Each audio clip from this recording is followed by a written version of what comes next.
Equity Mates, Bryce and Ren here, just jumping in to let you know that what you are about to hear is one of the latest episodes from our newest podcast, Basis Points. That's right. Basis Points is all about finding those small improvements that compound into big outcomes.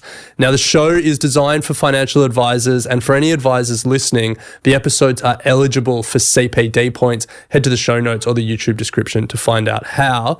But it is accessible for everyone. It's free to listen to. So anyone that wants to keep learning, go and give it a listen. And if you're an advisor, then head to the link to get your CPD points. Everything you're about to hear is for education and entertainment purposes only. Whilst we are licensed, we're not aware of your personal financial circumstances. Any advice is general advice. Equity Mates operates under Australian Financial Services Licence 540697.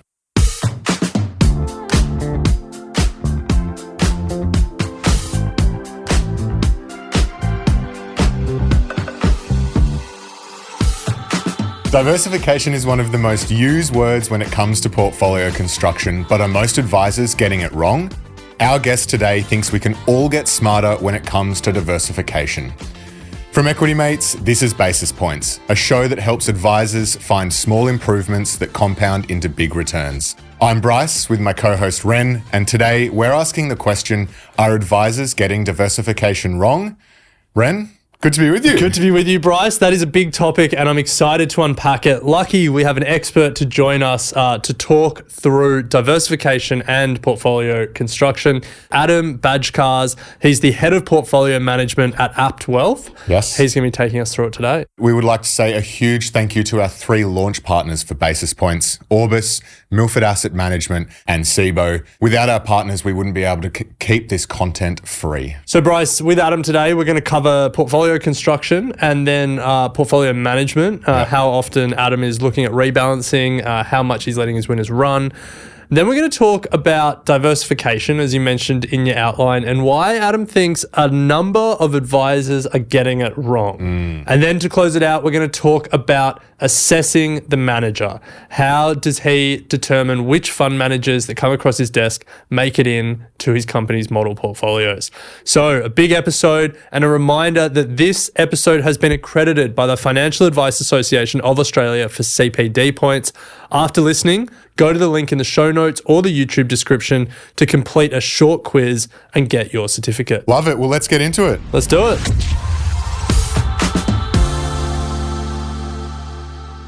Well, Adam, welcome to Basis Points. Thanks for having me. So let's start at the top. What got you interested in advice? What's the story? I think, as you've probably heard, a lot of people here studied law and commerce at uni, realising the law path wasn't for me.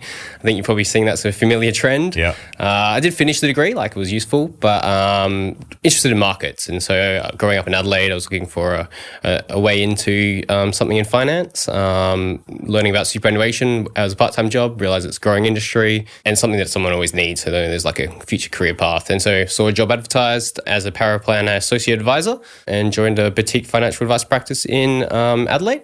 Got to learn about the industry, how it's structured, started going to fund manager events, picked up some useful things and then made my way to Sydney and started at Apt Wealth. And in that journey, you went from advising to your current role as head of portfolio management. Yep. How did you find that transition, I guess, from the front lines of delivering advice to... Well, it was all the way thing. So I was actually started back office, then went to became an advisor, started doing advice, and then, went into the investment. They're all different roles. Being in a bigger practice, you get to specialize a little bit more. I think it's hard for a financial advisor when you're trying to run a business, do investment, stay on top of all the regulatory changes and that kind of stuff. So I didn't find it too difficult. You read about books, you learn more about the industry, plus the academic side, all of that just helps you piece everything together because there's the way it's actually done versus the theory. So I think it's just learning a few of those things. Well, we're excited to unpack where perhaps how it's actually done and the theory diverge in this conversation. We want to really pick your brain on portfolio construction and how you think about that. And then get a little bit deeper on manager selection and how you assess managers that come across your desk at Apt Wealth. But let's start with portfolio construction, and maybe let's start with some of the theory. So what's the investment philosophy or the rules of portfolio construction that you bring to all client portfolios across Apt Wealth? We have a protect and grow principle where we're looking to protect capital, but also grow. So part of that helps with, diversification, as you'd be well aware of. That's over asset classes and sub-asset classes. We look at minimizing fees where possible. We'll push for manager rebates and lower management fee classes when we can using our scale. We also focus on after-tax outcomes for clients. I mean, you talk to a lot of fund managers and, there's a lot of turnover or they don't value franking credits. A lot of performance is reported on a pre-tax basis.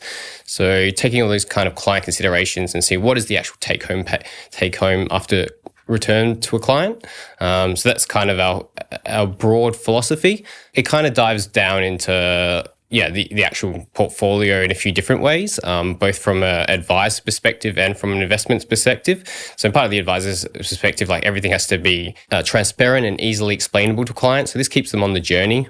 You don't want them to be confused. You want to be able to explain why an investment's performing a certain way. And that's also part of me in researching it to make sure that I can understand, educate the advisors how to communicate what this investment is, why would it perform in certain markets, why would it not perform in other certain markets, what are the risks, what are the returns, and just the expectations around it.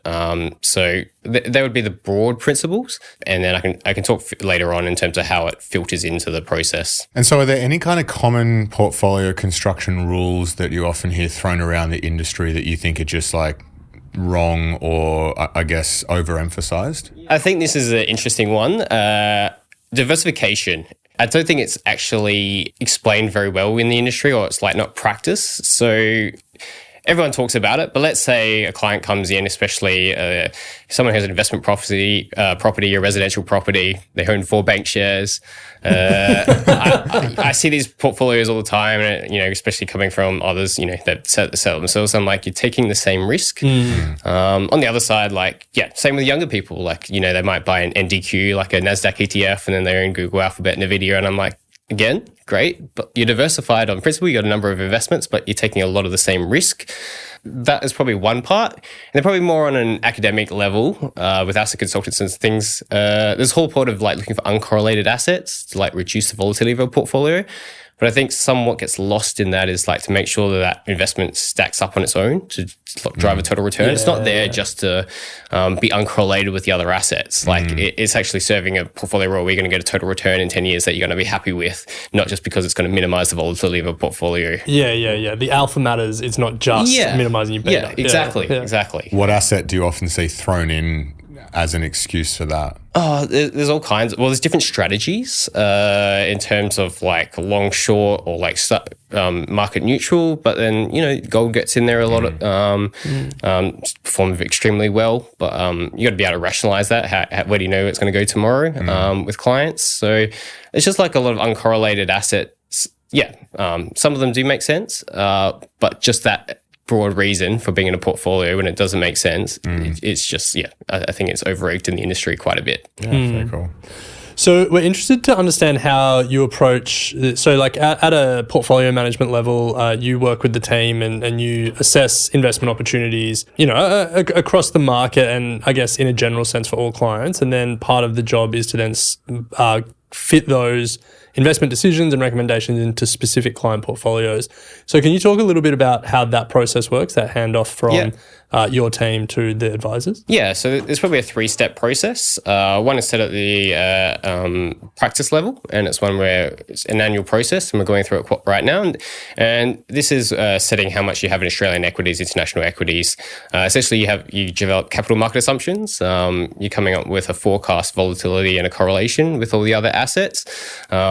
All forecasts are wrong, and I know everyone's had quite a good fun saying what's how bad the forecasts are for 12 months. But these are the long-term forecasts, 10 to 15-year forecasts for equities, international equity, Australian equities, international equities, property, infrastructure, and then the volatility. So we go through this process with an asset consultant and part of the investment committee. And essentially we do it for all defensive assets, being Australian fixed interest, international fixed interest cash, and then, all the growth assets. And this goes into a mean variance optimizer, if you've heard that term. But essentially you're just trying to create a portfolio that maximizes the return for a given level of risk. Risk being volatility, and then you can put some constraints on that because all these forecasts are wrong. But what is more important is the relative returns. Like, as in, is Australian equities going to return more than international equities? Is more important than saying Australian equities is going to do 10% versus international equities that's going to do 12. So you're just trying to tilt your portfolio into what's more attractive from a valuation standpoint. Because you find valuations aren't at all a good predictor of short-term performance, but it's kind of your long-term North Star. And that's what this process tries to do. So I was going to ask that. So let's take international equities and Australian equities as two asset classes, and you put them up against each other and you say, over the long term, I'm trying to figure out what their expected return is relative to each other, but then also their expected volatility relative to each other. Yep. I imagine they're quite difficult processes. And you said there the starting point is valuation. So in general, if those two asset classes, the one starting at a lower valuation, I imagine, has a higher expected return over the long term. Yeah. Are there any other major factors that go into that? Yeah, well, we also look at some of the other industry instruments, like JP Morgan would have capital market assumptions, Lonsec, Zenith. They all have their different methodologies. First of all, they usually come up with a GDP. So they're looking at labor impact, capital input, productivity. They will give you GDP. Which is then used to forecast growth in an economy. So that will feed into the Australian equities valuation thing.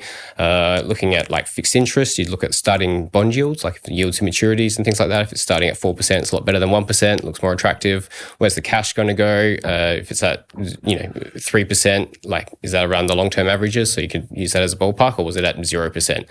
A few years ago, a lot of those things were at yielding 0% and not looking too attractive. But again, it's just looking at those relative and where do you want to be tilting the portfolio. And so for a client that has a relatively high level of risk tolerance, long-term horizon, all those sorts of things, what is do you have an average portfolio construction in terms of weightings towards particular categories, asset classes? So coming back to that, we go through this process and basically we come up with an expected return and volatility that we're comfortable for. You're basically looking for the exposure to growth assets versus defensive assets to fit into a risk profile. So you have conservative clients, the older ones that want to protect their capital. Perhaps they're drawing down for pension. Maybe it is for a young person who's looking to save for a house. They don't want to take some risk, but not too much. We come up with a different allocation for, conservative, moderate, balanced, moderate growth and growth. And this is where the next step comes in, and the advisor has a discussion and what they call a 1A with the meeting. And they go through a process of going through a risk profile questionnaire. And this is where you work out, what are your goals? What's your risk, your time horizon for this money? How much risk are you willing to take? And also, this part of this process, they also look into other factors like, do you have any ethical concerns? Do you have any religious concerns? Is there anything, are you looking to draw down this money in 2 years' time? All those kind of factors just come up. And that all feeds into both your risk tolerance and then also your capacity to take risk. Kind of fits you in a bucket. You could fit in between. That's fine. But that's kind of how you start the process, just to work out how much you want exposure to growth assets versus defensive assets. I love the distinction between risk tolerance and your capacity to take risk. You don't hear that discussed often, but it is a very important distinction because I imagine a lot of clients, their risk tolerance may be lower than their capacity to take risks. Yes. Especially if they're young and unencumbered by family and mortgages. It's quite the opposite. Yes. So you got the issue with young people are happy to take risk, but they can't take risk. And then older people that are more conservative who can have the capacity to take risk. This is particularly relevant. And it also feeds into what liquidity requirements are of a portfolio. I know you've heard about private markets and things like that. These are things that can lock up for a long time. So if you have a salary that's $1 million a year and your expenses are $250,000, you got $750,000 of spare cash flow that you can invest, and it's not likely you're going to need it. Like your living expenses might go up to 300,000 next year, or you want to buy another car, but you've got a lot of capacity to take risks. You can do you can invest in some of these liquid assets. How hard will you push if you feel that the risk tolerance and risk capacity, or capacity to take risk, are out of whack? Yeah, well, this is part of the advisor's job, and I think it's part of like getting to know the client. And I think you have to tell them as it is. They're paying you to be a coach or a personal trainer or a quarterback. You have to just be able to like get your message across without offending, and also just letting them know this isn't feasibly possible. So, same thing as like if they're expecting an outrageous return of 50% per annum with no downside, no risk. And I'm like, well, that's not how it works. Yes, exactly. What do you say if someone comes to you saying like, I want 50% of my portfolio in Bitcoin? Yes, crypto is an interesting one. I mean, it's coming up more and more often. It's a bit like gold. I put it in the same bucket with that. We don't advise on it. I can't tell what price it's going to go to. So we do client-directed options. So we can put this part of your portfolio. You can play with this part of the portfolio as long as you're aware of the risks. We'll explain them to you. Sure. Go for it. I mean, Bitcoin's probably the less offensive of the crypto coins that come along. You know, your Melania and the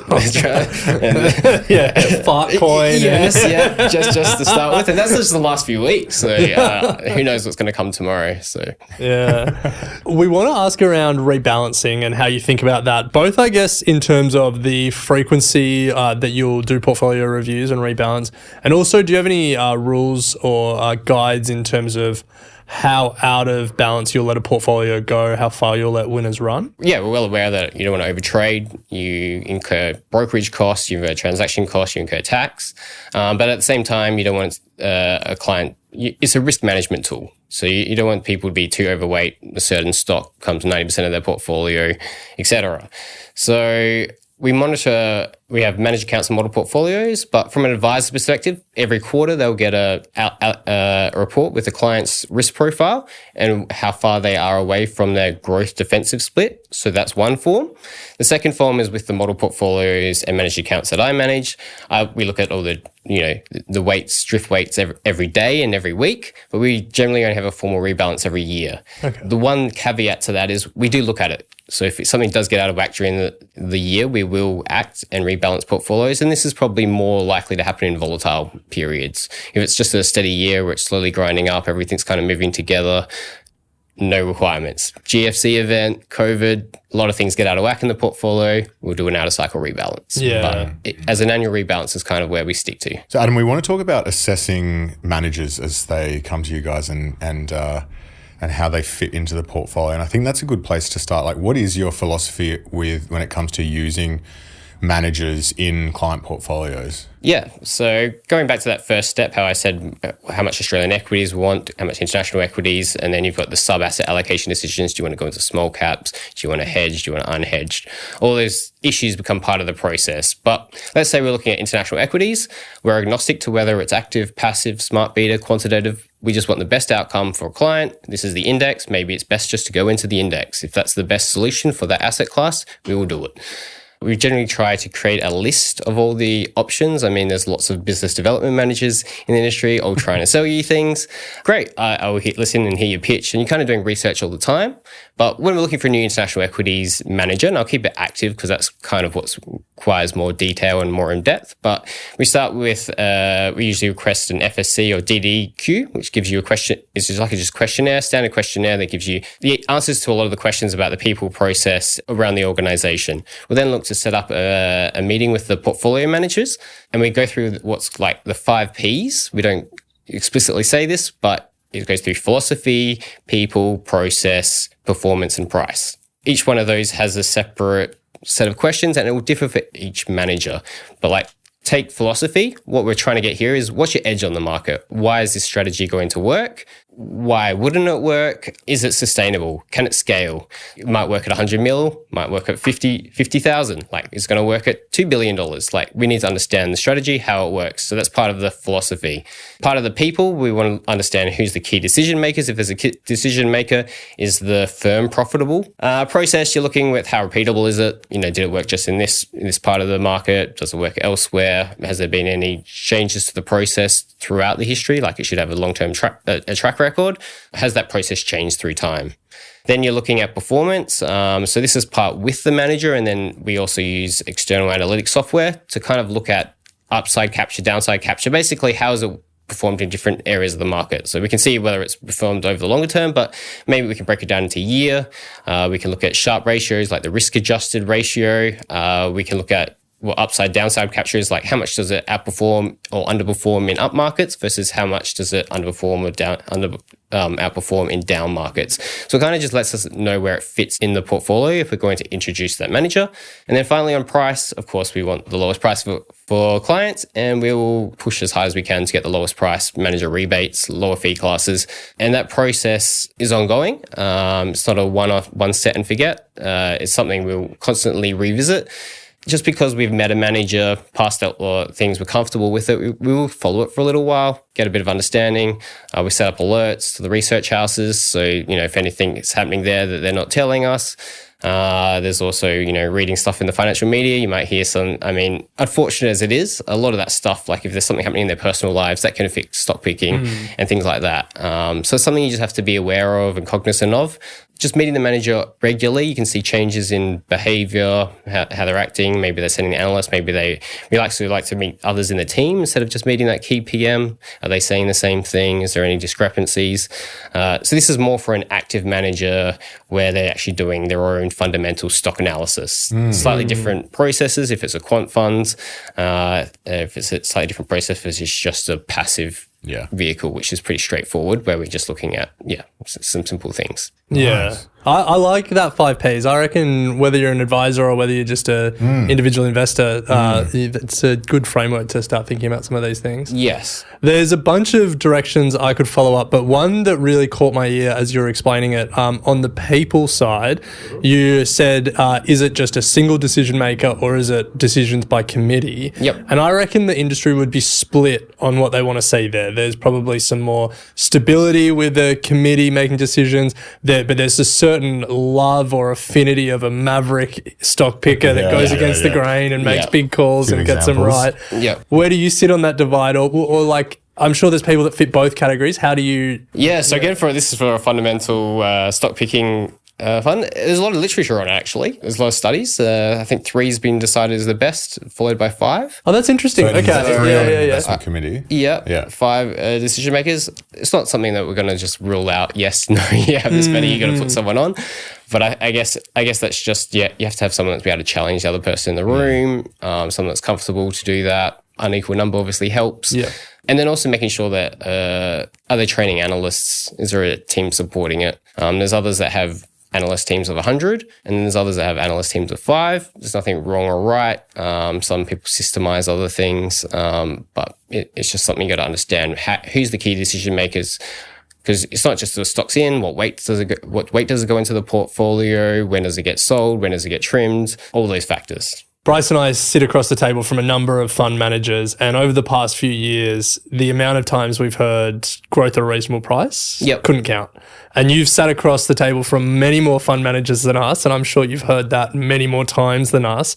So when you start hearing the same philosophy repeated over and over again, and perhaps you see the same Magnificent Seven, the big tech stocks and the like in the portfolio over and over again. How are you thinking about differentiating some of these funds and fund managers that might be converging on the strategy of the moment? You're right. Everyone's a quality manager at the moment. It seems to be the name of the game. I think it's just a factor of the times. If you go back 15 years ago when I was just studying industry, I think you've heard that value hasn't performed well for 15 years, but pretty much every manager that was in Australia was a value manager. So I think it's a sign of the times, and I guess it's a red flag. Like if all the other managers have gone out of business, everyone's talking about quality GARP, quality growth like during the COVID boom. It's kind of gone into a GARP process after all the Pelotons and all those got sold out. So I don't think it's a red flag or anything. It's just something like, if that's where the whole market's going, there's risk building in the portfolios, and you don't want 3 of those managers. It's one risk. Everyone hates value at the moment. It's probably the time for value to start shining soon, and it'll prove everyone wrong. So it's just being aware the risks you're building up in the portfolio. If you've got 3 active managers that are all quality GARP managers, and you're right, there's a lot of them because they've done the best and people chase performance. They get more fun, they're the most successful, they get to market more. Well, Adam, we're going to take a very quick break, and on the other side, we'll have a look at some of the emerging asset classes that are coming through here in Australia. We'll be right back.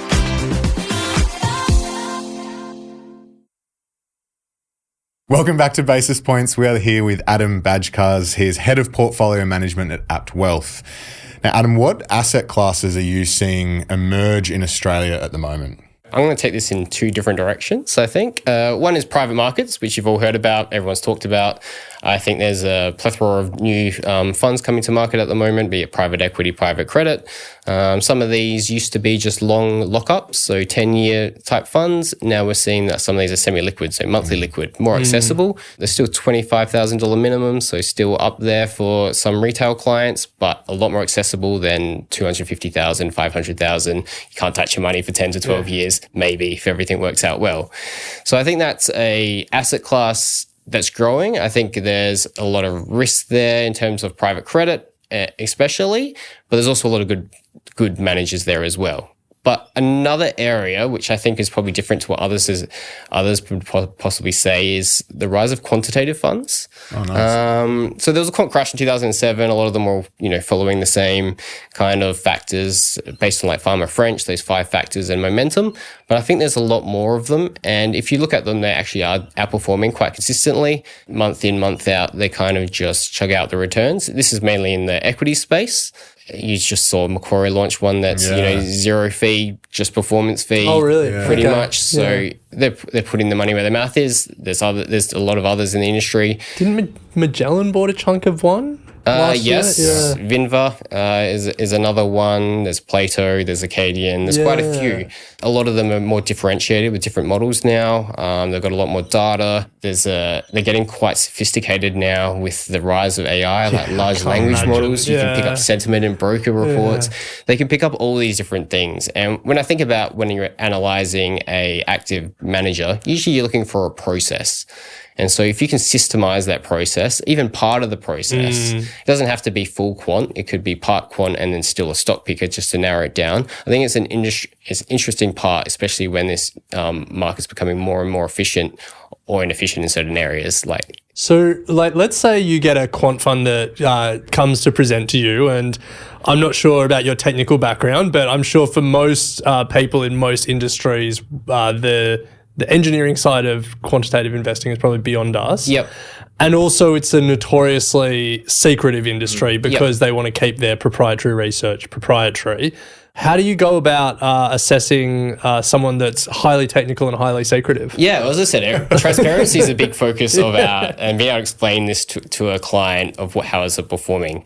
There's a book I read just to give me some industry background. It's called Inside the Black Box. Okay. And meeting through some quant funds as well, they all have a similar model. So there's kind of 3 models. There's an alpha model, there's a risk model, and then there's a trade optimization model. And you can delve into almost all of them have the same fundamental start. I mean, they've all been through the academics, so you can start with that. So you just understand what is the alpha model, which is the main thing you're looking at. Is it just a momentum? Is it looking to look at factors? You're just trying to dive into what exactly is in that. And most of them are actually quite open.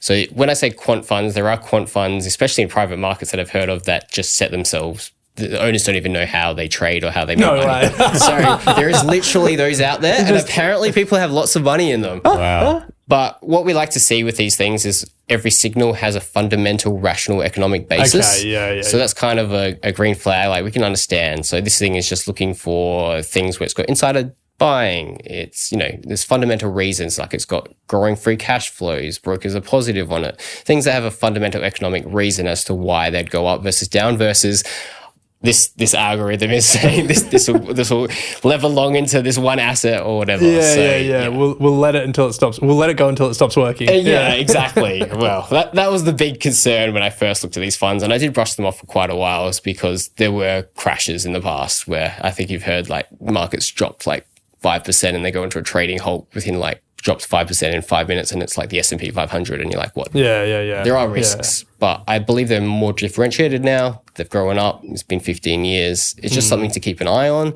and something I've seen that's been growing. And Vinville was one that, just came to market. Another one we will be looking at. Nice. That's cool. That's exciting. So that's two asset classes that you're seeing more of that are perhaps exciting. Are there any asset classes or I guess styles of investing that you're seeing more of that you're a little bit more wary of? Yeah, well, I think this is the private markets, and mainly just private credit. It's been a lot in the financial media.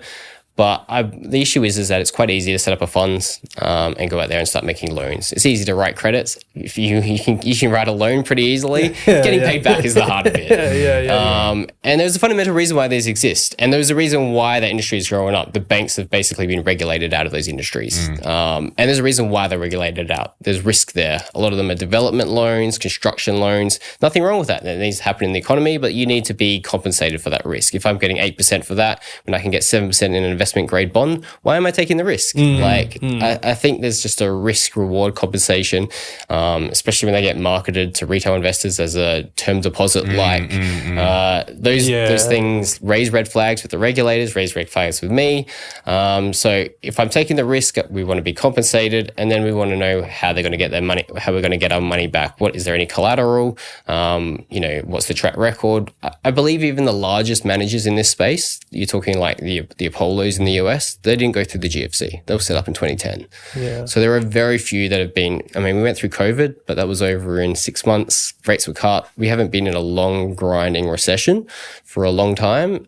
So I think there's just a lot of risk there. Again, a lot of opportunity. We are quite positive on quite things. Like there's one that does RMBS, residential mortgage-backed securities, and asset-based securities, like a specific sleeve of private credit that we're quite positive on. It's just being aware that are you getting compensated for the risk you're taking. Interesting when there is a shakeout of the industry to see how it all plays out. Exactly, yes. So Adam, for any sort of one asset class or like one slice of the portfolio, how do you think about the right number of managers to have when it comes to constructing the whole thing? Yeah, so I don't think there's a right number. I think one manager is fine if it's a passive and you decided to go passive and that's your best solution for that sleeve of the portfolio. One is fine. If you are going down an active pathway that's going to be significantly different from the index, you might want 2 or 3. Like if you're going through an active manager, just like we're talking about quality GARP, if you've got all quality GARP managers in there, guess what? If that has a bad year, you're going to be underperforming the index by quite a lot. And possibly for 3, 5, 10 years as well.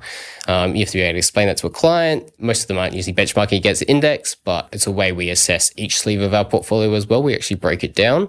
We're looking at the performance of our selected sleeves with our weights against the actual benchmark. And similar to how the super performance test works, where you see that superannuations have failed their performance tests, we did the same thing with our portfolios just to make sure we're at the institutional grade. So if those regulations do come to our industry, which we're fully expecting at some point. Well, that is interesting. So you expect that, similar to super funds, if advised clients have portfolios that underperform, the advisor will have to notify them? Yeah, specifically around managed accounts. So that's a very growing part of the industry, separately managed accounts. This is where you act with discretion. I think the old model where you're going back to the client with an SOA and ROA and they have to say yes or no, it's hard for the regulator to go, okay, pull you up for underperforming if the specific client requested you to have that asset in your portfolio. Yeah, 50% in Bitcoin.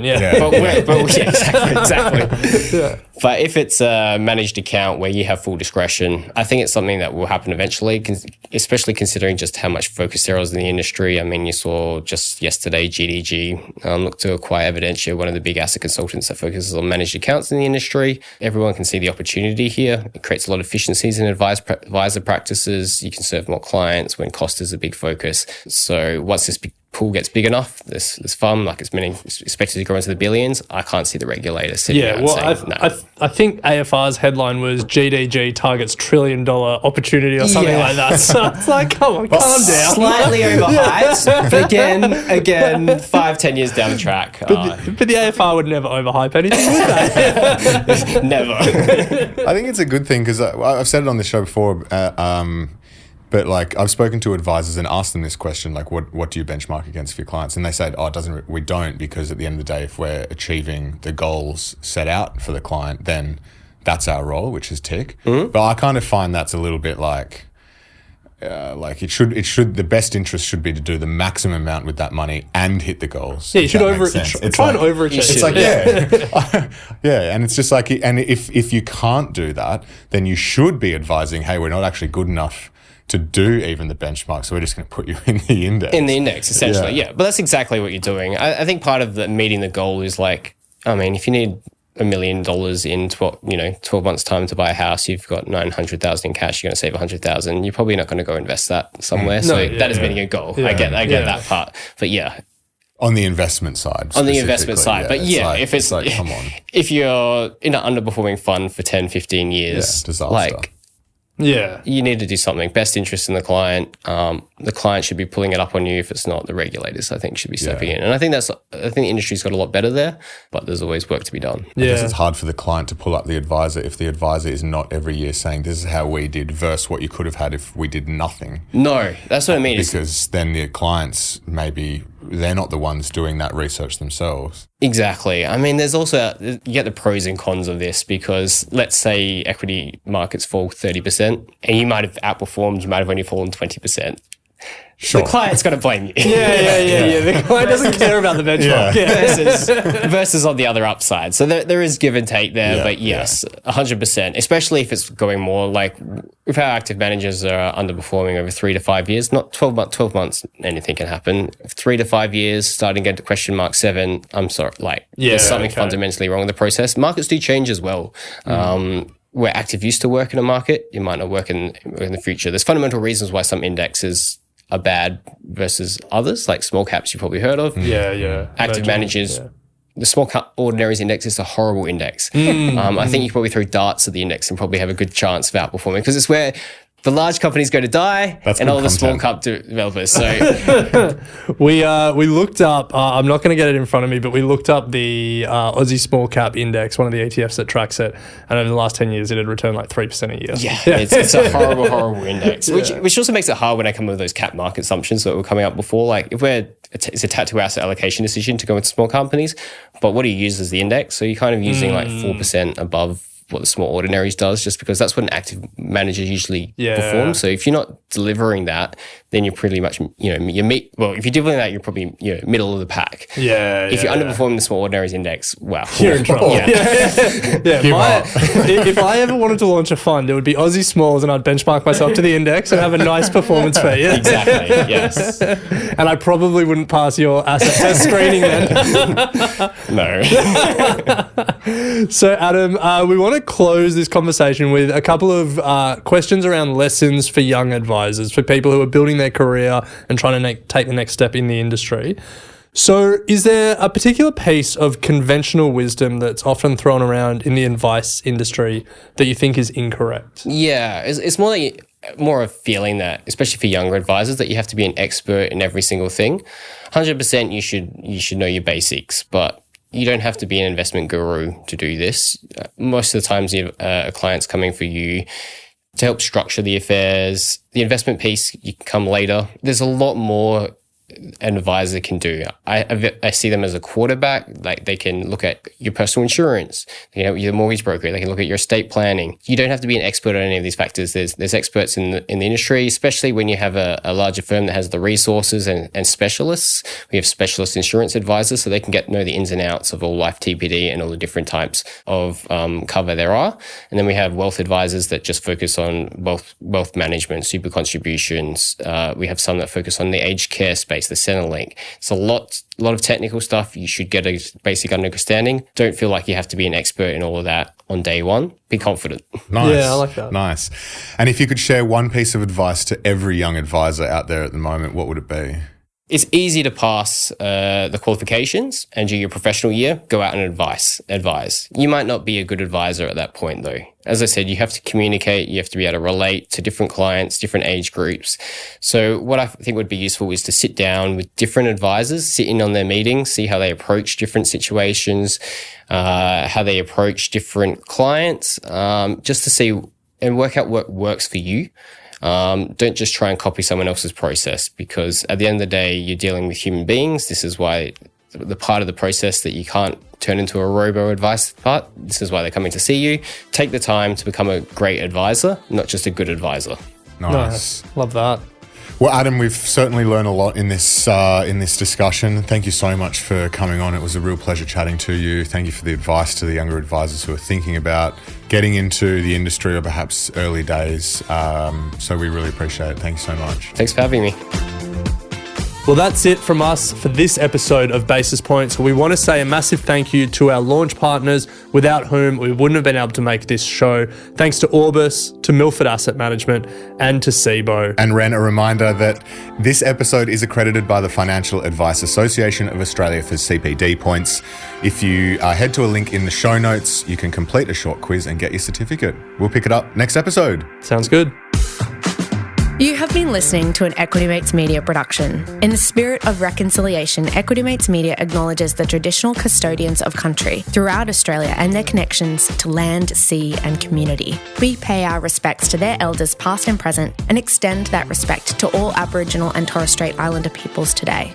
This podcast is intended for education and entertainment purposes. Any advice is general advice only and has not taken into account your personal financial circumstances, needs, or objectives. Before acting on general advice, you should consider if it is relevant to your needs and read the relevant product disclosure statement. And if you're unsure, please speak to a financial professional. The hosts of this podcast and their guests may have positions in the companies mentioned. Equity Mates Media operates under an Australian Financial Services Licence 540697.